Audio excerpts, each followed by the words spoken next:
Alright guys, what's going on? It's your boy Augy-E back again with another video, so let's get right into it.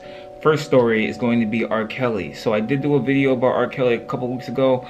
Lifetime did a documentary exposing him for his 30 years of disgusting behavior. I canceled him on this channel, so he no longer exists. But Chicago PD picked him up on some new charges. Roll the clip.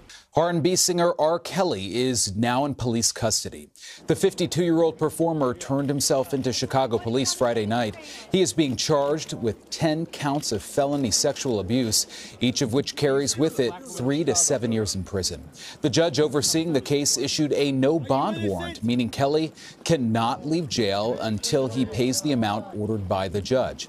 Kelly will likely be seen by a judge on Saturday. Chicago prosecutors convened a grand jury before issuing the indictment. Jurors heard testimony from 4 alleged victims, 3 of whom were between the ages of 13 and 17 at the time of the abuse. The new charges against Kelly came after a video surfaced reportedly showing Kelly having sex with a girl who was 14 years old at the time. Yeah, and I don't really have anything to say. It was only a matter of time. R. Kelly, if you watch the documentary, showed no... From what I've seen, he's shown really no remorse. Even on social media, he was still talking about parties. He's still going after young women. So it was about time. This time, I don't think he's going to be able to get away with it. They're probably going to put him away for life. Probably put him in the same jail with Bill Cosby. But that's what he gets for messing around with 13-year-olds and 14-year-olds. You sick. Next story. Jussie Smollet. Literally in my last video, I talked about this guy. Roll the clip. Actor Jussie Smollett's character has been cut from the final 2 episodes of Fox's hip-hop TV drama Empire. The show's creator says the decision was made to, quote, avoid further disruption on set. A media frenzy has followed Smollett since he was arrested and charged with staging a hoax hate crime attack on himself. Police say the openly gay actor paid 2 brothers $3,500 to beat him up in a staged racist and homophobic attack, alleging the perpetrators put a noose around his neck. All of this, police say, because Smollett was unhappy with his salary on Empire. Now, what was the point of doing this, man? Their reports are coming out. They said that he was upset about his paycheck that he was getting on that show Empire, so he staged this attack so that he could get his name in the press, and then that would build up his... build up his clout or whatever. Now look at you. You have no job. You've been indicted on charges of filing a false police report. People were claiming that this was a hate crime because you're gay. Like, again, you just look stupid. You had everybody on the internet going for you. Like, everybody was posting. A lot of celebrities were, oh my gosh, how could this happen? We need to stand up with Jussie Smollett. We didn't stand with him. And then look, you do some stupid shit like this. Nah, man. I called it my last video. And you know what? I've actually been talking to some of my friends about this. Everyone's like, oh yeah, I called it. Shut up. You guys didn't call shit, okay? You guys didn't call anything. Everybody believed that story from the day it came out that he got attacked. Nobody was thinking otherwise until weeks later, and I was the first one to expose it on this channel. Check the timeline. I was the first. But regardless of that, yeah, man, he's just not a smart dude, and now your career is trash. But here's what's gonna happen next. So here's what he's gonna do. Jussie Smollett, after all this blows over, because we have a very short attention span. This is going to blow over, I'll say probably towards the end of this year, top of next year. He's going to start coming out saying that he has mental health issues. Then there's going to be some sort of book, TV show, movie, documentary about him, claiming all these things that happened to him as a kid, which is the reason why he ended up doing this fake hoax. Guarantee you that is his next play. But whatever. Next story. Ooh. Now this one. Robert Kraft, the owner of the New England Patriots, got caught for prostitution. Roll a clip. Tonight, the billionaire owner of the Super Bowl champion New England Patriots, Robert Kraft, embroiled in scandal.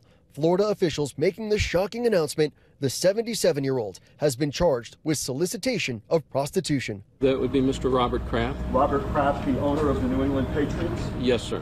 Kraft among nearly 200 charged in a sweeping prostitution ring. Authorities saying they have video evidence of Kraft visiting the Orchids of Asia day spa on 2 occasions, engaging in a sex act. And did it seem like he was there as a regular?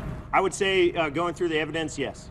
In a statement, a spokesperson for Kraft saying, "We categorically deny that Mr. Kraft engaged in any illegal activity.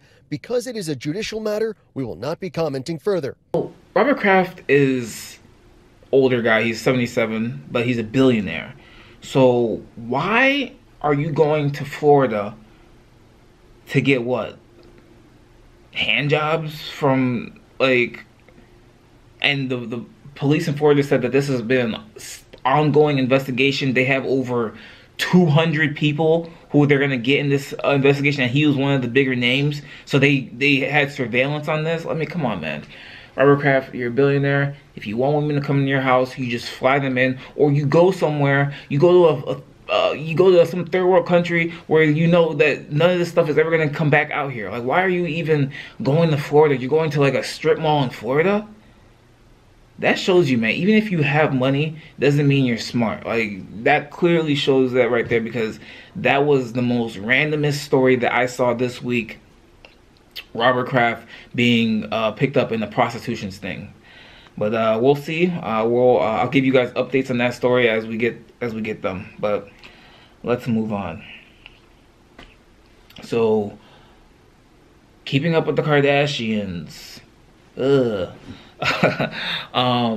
Kardashian and her husband Tristan Thompson.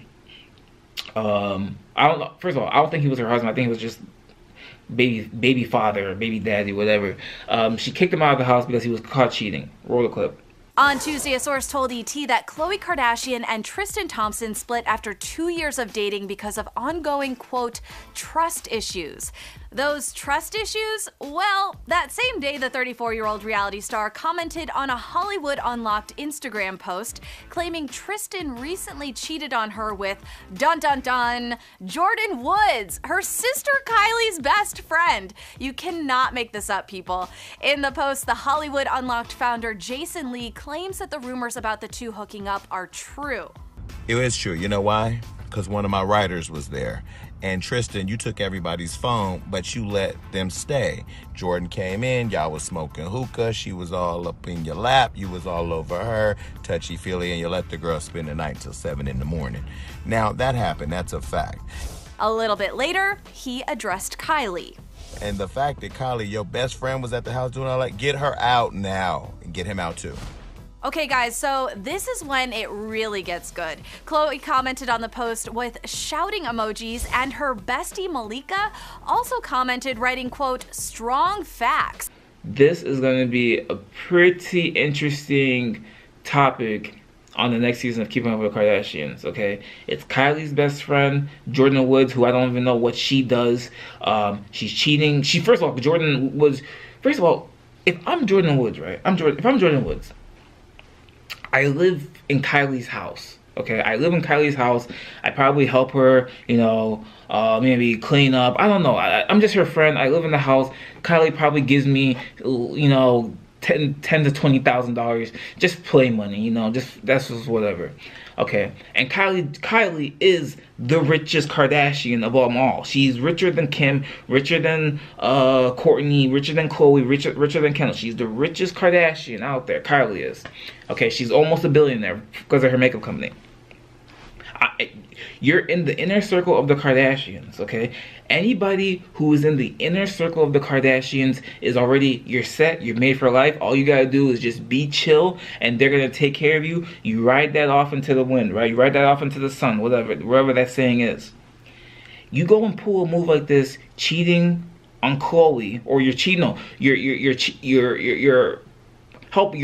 with Tristan Thompson, and then you're cheating on, you're helping him to cheat on Khloe? Like, what are you doing? What are you doing? You just threw away your whole money ticket. You threw away everything. If I'm Jordyn Woods, I'm chilling in the house. I'm not doing nothing. If Kylie says, hey, could you go? I'm doing whatever. Before she even says it, I'm going to go do it. Why would you throw away your whole meal ticket like that? Now you have no meal. You need to go get a new meal. Damn. Stupid. But whatever, man. Last story. Zion Williamson hurt his knee because of Nike's bogus ass shoes. Roll the clip. Slipping and injured is Zion Williamson. When Zion Williamson's Nike sneaker busted open on the court less than a minute into Duke's Wednesday night game, the star forward went down hard. And so did Nike. The company's stock sliding on the news, closing the day down nearly a point, losing an estimated $1 billion in value following the injury of college basketball's #1 player. Williamson, anticipated to be the top pick at the NBA draft in June, curled up in pain after his left shoe broke open. Diagnosed with a mild knee sprain, he never returned to the court. The game, one of the most anticipated sporting events of the year. Ticket prices surpassed even the Super Bowl. Famous fans like former President Obama watching the drama from the sidelines. Nike immediately apologized on Twitter, calling it an isolated occurrence, and promised to look into what caused the shoe to break. Zion Williamson, they've been talking about this kid all year long. Basically, he's projected to go #1 in the draft. Now, there's been a lot of talk that after he heals up, he should just sit out and wait for the draft. And I agree with him. I agree with that sentiment with the people are saying online, because what is the point of him playing for Duke? He's already has the hype now. People have seen that he's very explosive. He's a very good player. So what is the point of continuing to play at the college level and you get hurt at that level, and now you've completely derailed a possible NBA career? You should sit out, go play in the NBA, make your money, and then and just retire rich. There's no point in playing at Duke anymore. Duke has done what it's supposed to do. The point of playing at Duke is to put you on that main stage so you can get the look from all the teams, from the whole basketball community. Boom, it's done that. You've accomplished that. Ride the bench out now. Don't even waste your time playing. I know people are going to be like, oh, he has a commitment to Duke. No, you don't, because Duke doesn't pay you. Okay, Duke uses your name, they use your likeness, they use your image, and they use that stuff to make millions of dollars off of you. And you don't see nothing but that. All they do is that, oh, we give him room and board and he gets an education. Let me be honest with you. I have an education. I didn't go to Duke, but I have an education. When you go out into the real world and trying to get a job with that education, no one gives a shit. Nobody cares about your school. Nobody cares about nothing. All they care about is connections. So go play in the NBA. Even if you don't even have a long-lasting career in the NBA, playing in the NBA will set you up for whatever you want to do, even if you don't have a long-lasting career in the NBA. Go play in the NBA. Stop playing at Duke. But that is the last story for this week. My name is Augy-E. This is my channel, so please like, share, subscribe. Gross. And I'll see you guys next week. Peace.